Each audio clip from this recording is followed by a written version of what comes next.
সুপ্রিয় দর্শক, আসসালামু আলাইকুম। আপনাদের সবাইকে স্বাগত জানাচ্ছি এখনকার আলোচনায়। আপনাদের সঙ্গে আছি আমি সিরাজুল ইসলাম। দর্শক, জর্দানে এবং ইরাকে আরও 2 মার্কিন সেনা নিহত হয়েছে, এই কথা ঘোষণা করেছে খোদ মার্কিন কেন্দ্রীয় কমান্ড সেন্টকম। এপাশে ইরানের আইআরজিসি দাবি করেছে তারা জর্দানে হামলা চালিয়েছে আকাবা বিমানবন্দরে এবং সেখানে আমেরিকার বেশ কয়েকটি C-17 পরিবহন বিমান এবং P-8 কমান্ড অ্যান্ড কন্ট্রোল বিমান ক্ষতিগ্রস্ত হয়েছে উল্লেখযোগ্যভাবে। এবং এই হামলায় তথ্য দিয়ে সহযোগিতা করেছে জর্দানের নাগরিক এবং সেনারা। এই জন্য আইআরজিসির পক্ষ থেকে তাদের প্রতি কৃতজ্ঞতা জানানো হয়েছে। এদিকে গত রাতেও আমেরিকা এবং ইরানের মধ্যে পাল্টা হামলার ঘটনা ঘটেছে। তবে বিভিন্ন সূত্র থেকে জানা যাচ্ছে যে স্পেন এবং আর্জেন্টিনার মধ্যকার যে ফাইনাল ম্যাচ, সেই ম্যাচ এবং পুরস্কার বিতরণী শেষ হওয়ার পরে আমেরিকা ইরানের উপর হামলা শুরু করে এবং তার জবাবে ইরানও হামলা চালিয়েছে।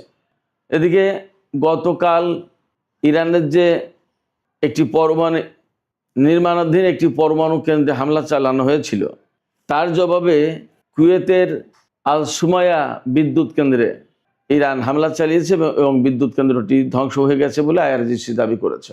আরেকটি গুরুত্বপূর্ণ খবর আছে, সেটি হচ্ছে গতকাল আমেরিকায় আর্জেন্টিনা এবং স্পেনের যে ফাইনাল ম্যাচ হয়েছে ফুটবল বিশ্বকাপের, সেই ম্যাচের পরে পুরস্কার বিতরণী করা হয় এবং স্পেনের দল যখন কাপ হাতে সেলিব্রেশনে মেতে ওঠে, অর্থাৎ আনন্দ উল্লাস প্রকাশ করতে থাকে, সেখানে মার্কিন প্রেসিডেন্ট ডোনাল্ড ট্রাম্পও স্পেনের খেলোয়াড়দের সঙ্গে সেলিব্রেট করার চেষ্টা করে, কিন্তু খেলোয়াড়রা তাকে বিনয়ের সাথে সরিয়ে দেয়। অর্থাৎ স্পেনের খেলোয়াড়রা ডোনাল্ড ট্রাম্পের সাথে তাদের কাপ জয়ের যে আনন্দ সেটা উদযাপন করতে চায়নি। সুপ্রিয় দর্শক, এছাড়াও আরও বেশ কিছু গুরুত্বপূর্ণ খবর থাকবে। এই সমস্ত নিয়ে আমি বিস্তারিত আলোচনা করব এখনকার ভিডিওতে। আশা করি আপনারা শেষ পর্যন্ত সঙ্গে থাকবেন। আর ভিডিও ভালো লাগলে বরাবরের মতোই বলি, লাইক কমেন্ট শেয়ার করবেন এবং চ্যানেলটি সাবস্ক্রাইব করে সাথেই থাকবেন। দর্শক, চলুন বিস্তারিত আলোচনা করি। আমরা গত কয়েকদিনের যে সমস্ত ঘটনা প্রবাহ, বিশেষ করে আমেরিকা এবং ইরানের মধ্যকার যুদ্ধের ঘটনা প্রবাহের কথা বলছি, তাতে আমরা দেখতে পাচ্ছি যে জর্দানকে সবচেয়ে বেশি লক্ষ্যবস্তুতে পরিণত করেছে এখন ইরান। এখানে কয়েকটা কারণ হতে পারে এমন যে কুয়েত, বাহরাইন, সংযুক্ত আরব আমিরাত, কাতার, সৌদি আরব, এই সমস্ত জায়গায় যে সমস্ত ঘাঁটি ছিল আমেরিকার, সেই সমস্ত ঘাঁটির বেশিরভাগই মারাত্মকভাবে ক্ষতিগ্রস্ত হয়েছে বা ধ্বংস হয়ে গেছে। যার কারণে এখান থেকে সেনা, লজিস্টিক্স সাপোর্ট, বিমান টিমান, এই সমস্ত অনেক কিছু জর্দানে সরিয়ে নিয়েছে। জর্দান যেহেতু তুলনামূলক ইরান থেকে দূরে, আবার ইসরায়েলেও কিছু কিছু সরিয়ে নিয়েছে বলে খবর তো বেরিয়েছে। তো এই জর্দানকে গতকালকেও টার্গেট করেছে আইআরজিসি এবং নতুন করে জর্দানের আকাবা বিমানবন্দরে হামলা চালিয়েছে। এ কয়েকদিন প্রিন্স হাসান, এরপরে কিং হোসেন এবং প্রিন্স সুলতানিয়ার বেজে হামলা চালাচ্ছিল, মুওয়াফাক আল সালতি বিমানবন্দরে হামলা চালাচ্ছিল, কিন্তু গতকাল হামলা চালিয়েছে আকাবা বিমানবন্দরে। ইসরায়েলের যে এইলাত বন্দর, তার কাছে আকাবা বন্দর অবস্থিত। এই আকাবা বন্দরের পাশেই আকাবা বিমানবন্দর আছে জর্দানের, সেখানে হামলা চালিয়েছে এবং আইআরজিসি দাবি করছে যে তাদের এই হামলায় বেশ কয়েকটি C-17 পরিবহন বিমান, মার্কিন পরিবহন বিমান, বড় বড় বিমান ক্ষতিগ্রস্ত হয়েছে বা উল্লেখযোগ্যভাবে ক্ষতিগ্রস্ত হয়েছে এবং বেশ কয়েকটা P-8 কমান্ড অ্যান্ড কন্ট্রোল বিমান ধ্বংস হয়েছে। এই বিমান দিয়ে অন্যান্য বিমান অভিযান পরিচালনা করা, আকাশের কমান্ড অ্যান্ড কন্ট্রোল এগুলো পরিচালনা করা হয়। মানে শত্রুপক্ষের উপরে বিমান হামলার জন্য অথবা ক্ষেপণাস্ত্র হামলার জন্য বা আকাশ প্রতিরক্ষার ক্ষেত্রে এই কমান্ড অ্যান্ড কন্ট্রোল বিমান একেবারে স্বতন্ত্র একটা কমান্ড সেন্টার হিসেবে কাজ করে। এই বিমান কয়েকটা নাকি ধ্বংস করেছে আইআরজিসি বলছে। এবং আইআরজিসি এখানে চমকপ্রদ দাবি করেছে, যেটা উল্লেখযোগ্য সেটা হচ্ছে যে তাদের এই হামলার আগে জর্দানের নাগরিকরা এবং জর্দানের সামরিক বাহিনীর লোকজন আইআরজিসিকে তথ্য দিয়ে নাকি সহযোগিতা করেছে, এবং এই জন্য আনুষ্ঠানিকভাবে বিবৃতি প্রকাশ করে আইআরজিসি জর্দানের বেসামরিক নাগরিক যারা এই তথ্য দিয়ে সাহায্য করেছে এবং জর্দানের সামরিক বাহিনীর যে সমস্ত সদস্য তথ্য দিয়ে সাহায্য করেছে তাদেরকে কৃতজ্ঞতা জানিয়েছে একেবারে আনুষ্ঠানিক বিবৃতির মাধ্যমে। এটা কিন্তু ভেরি বিগ ডেভেলপমেন্ট। আইআরজিসির দাবি যদি সত্যি হয়, এবং ধরে নিচ্ছি অবশ্যই আইআরজিসির দাবি সত্যি, কারণ অহেতুক এই কথা বলার তো বিশেষ কোনো কারণ আছে বলে মনে হয় না। এপাশে মার্কিন সামরিক বাহিনীর জন্য আর একটা বিপর্যয়কর খবর আছে। মার্কিন সামরিক বাহিনী যে কেন্দ্রীয় কমান্ড সেন্টকম, তারাই এই খবর জানিয়েছে বিবৃতি দিয়ে, আনুষ্ঠানিক বিবৃতি দিয়ে, যে জর্দানে এবং ইরাকে আরও 2 জন সেনা মারা গেছে। জর্দানে আমরা গতকালকের ভিডিওতে যে খবর দিয়েছিলাম যে 2 জন সেনা নিহত হয়েছে এবং একজন নিখোঁজের কথা বলছে, এবং আমি সেই ভিডিওতে বলেছিলাম যে ইরান জানিয়েছে অনেক সেনা একেবারে চূর্ণ বিচূর্ণ হয়ে গেছে, তাদেরকে চেনা যাচ্ছে না।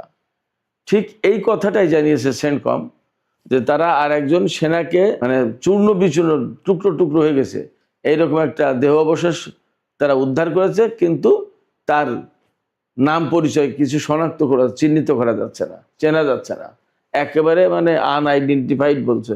জর্দানের সামরিক ঘাঁটিতে আনআইডেন্টিফাইড লোকজন কোথা থেকে আসছে? সবই তো মার্কিন সেনা তারা, কিন্তু তাদের চেনা যাচ্ছে না। কারণ 2টা কারণ হতে পারে। একটা হচ্ছে যে ক্ষেপণাস্ত্রের আঘাতে এই সমস্ত সেনার লাশ বা দেহ একদম ক্ষতবিক্ষত টুকরো টুকরো হয়ে গেছে, এটা একটা কারণ হতে পারে। আরেকটা কারণ হতে পারে যে আগুন ধরে পুড়ে গেছে, তাদেরকে আর শনাক্ত করার মতো অবস্থা নেই।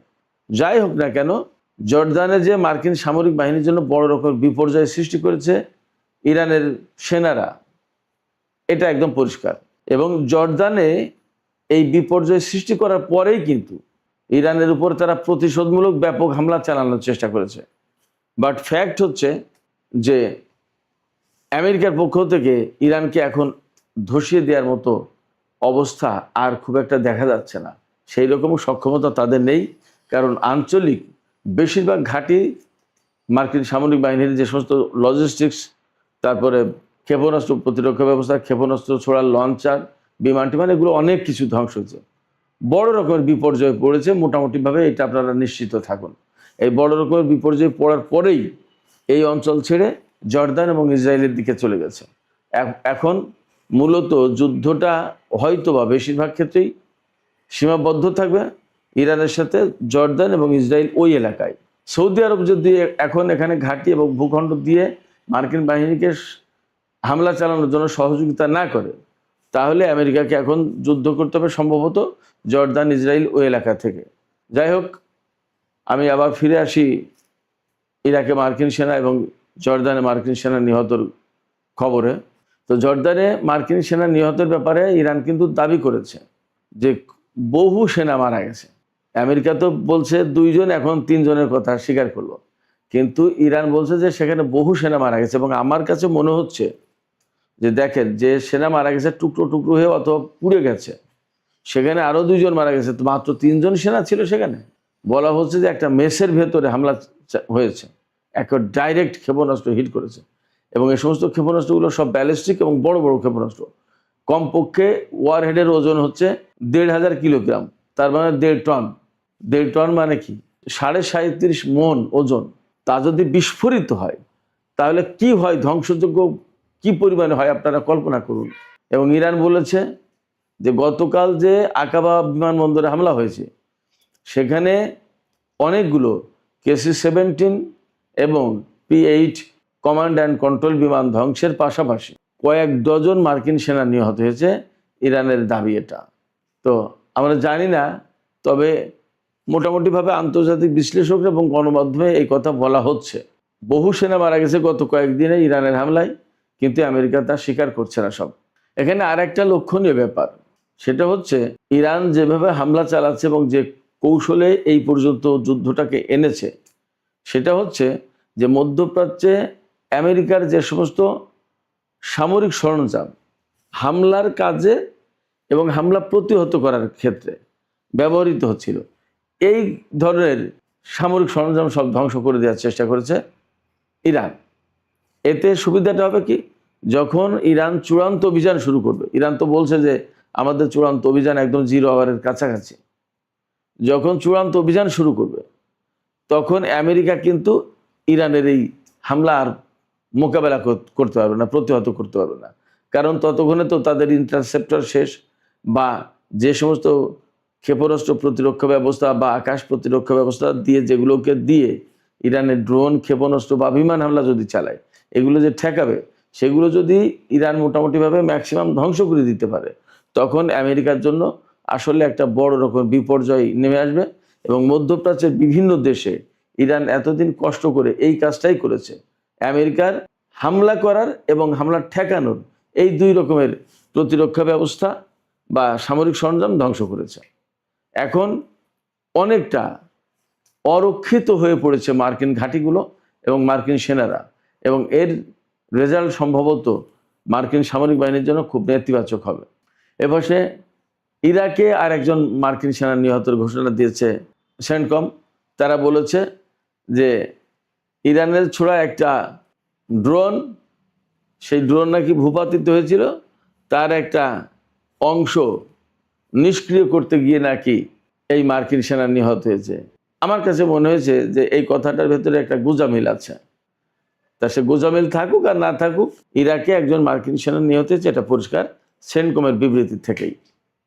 তাতে দেখা যাচ্ছে যে মার্কিন বাহিনী এই গত কয়েকদিনে বেশ বড় রকমের প্রতিরোধের মুখে পড়েছে এবং বড় রকমের হামলার শিকার হয়েছে।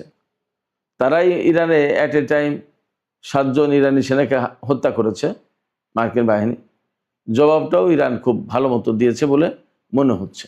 এদিকে আরেকটা গুরুত্বপূর্ণ খবর, ইরাকের নতুন প্রধানমন্ত্রী আলী আল জাইদি, খুব ইয়াং মানুষ, তিনি আমেরিকা সফরে গিয়েছিলেন।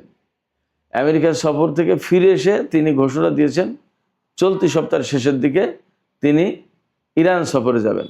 চলতি সপ্তাহ শেষ হতে পারে বৃহস্পতি, শুক্র, শনি, রবি, এই 4 দিনের যে কোনো একদিন। এখন এই যে সফরে যাবেন, এই সফরে নাকি তিনি ইরানের সর্বোচ্চ নেতা আয়াতুল্লাহ মুস্তফা খামেনি তার সাথে সাক্ষাৎ করতে চেয়েছিলেন, কিন্তু আমি বিভিন্ন সামাজিক মাধ্যমের পোস্টে দেখতে পাচ্ছি যে ইরানের কর্তৃপক্ষ সর্বোচ্চ নেতার সাথে সাক্ষাৎ করতে দিতে রাজি হয়নি।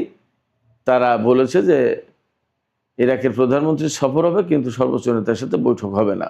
ধারণা করা হচ্ছে ইরাকের প্রধানমন্ত্রী আলী আল জাইদি আমেরিকা সফর থেকে ফিরে আসার পরপরই ইরান সফরে আসতে চাচ্ছেন। তার মানে তিনি হয়তো আমেরিকার কাছ থেকে বিশেষ কোনো বার্তা, মেসেজ নিয়ে এসেছেন। হতে পারে নতুন করে যুদ্ধবিরতির ব্যাপারে কোনো আলাপ, কোনো প্রস্তাব, হতে পারে আমেরিকার পক্ষ থেকে কোনো বিশেষ কোনো মেসেজ যে যুদ্ধ বন্ধ করুন, তা না হলে আমরা কিন্তু পরমাণু হামলা চালাবো। এখন আমেরিকার সামনে ইরানকে হুমকি দেওয়ার সবচেয়ে বড় অস্ত্র হচ্ছে পরমাণু অস্ত্র, এছাড়া আর কিছু নেই। অথবা আর কি হতে পারে আমি জানি না। তবে একটা ব্যাপার, ইরাকের সাথে আমেরিকার বহু সংখ্যক চুক্তি এবং সমঝোতা স্মারক সই হয়েছে এই সফরের সময়। এর সাথে ইরানের আবার স্বার্থ অনেক কিছু জড়িত থাকার কথা। তো কোন বিষয় নিয়ে আলোচনা হবে আমরা জানি না। তবে ইরাকের প্রধানমন্ত্রীর এই সফরটা যে ইরানের জন্য বা আন্তর্জাতিক রাজনীতি এবং আঞ্চলিক রাজনীতি, কূটনীতি এবং কৌশলগত অবস্থানের জন্য অনেক গুরুত্বপূর্ণ, সেটা বোঝা যাচ্ছে। দেখা যাক ইরাকের প্রধানমন্ত্রীর সফর আসলে কি হয় এবং কি কি খবর বের হয়। হয়তো তার আগে আরও নতুন কিছু তথ্য বের হবে, আমরা অপেক্ষা করি। এপাশে ইরানের একটি নির্মাণাধীন পরমাণু বিদ্যুৎ কেন্দ্রে হামলা চালিয়েছিল মার্কিন বাহিনী। এর জবাবে ইরান কুয়েতের আল সুমায়া বিদ্যুৎ কেন্দ্রে হামলা চালিয়েছে এবং বিদ্যুৎ কেন্দ্রটা ধ্বংস হয়ে গেছে বলে IRGC জানিয়েছে। একেবারে মারাত্মক রকমের ক্ষতিগ্রস্ত হয়েছে।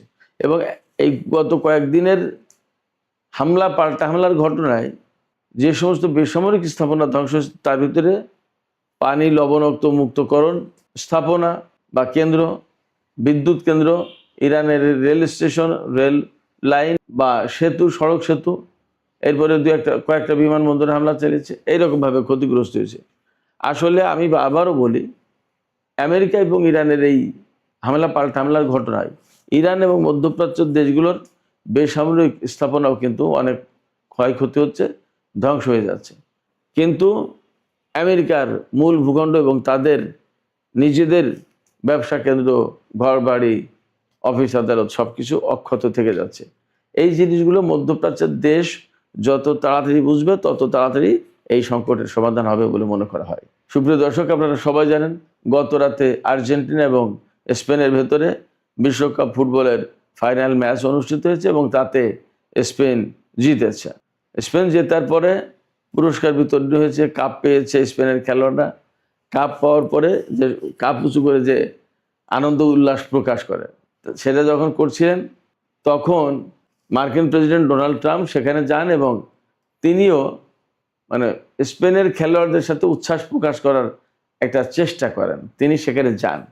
কিন্তু ভিডিওতে আমি দেখলাম যে স্পেনের ক্যাপ্টেন সম্ভবত রদ্রি, তিনি এক যথেষ্ট বিনয়ের সাথে মার্কিন প্রেসিডেন্টকে গায়ে হাত দিয়ে আস্তে করে সরিয়ে সাইডে দিয়ে দিলেন। অর্থাৎ এই যে সেলিব্রেশনটা, তারা যে বিজয় উদযাপন করছে, আনন্দ উল্লাস প্রকাশ করছে, কাপ হাতে সবাই লাফাচ্ছে, হই হই করছে, এই জায়গায় ডোনাল্ড ট্রাম্পকে থাকতে দেননি। এখানে একদম সাধারণভাবে যেই ঘটনা ঘটেছে সেটা ভাবার কোনো কারণ নেই। মার্কিন প্রেসিডেন্টের সাথে সবাই উল্লাস প্রকাশ করতে চাওয়ার কথা, আর সেখানে স্পেনের প্লেয়াররা তাকে সরিয়ে দিয়েছে সাইডে।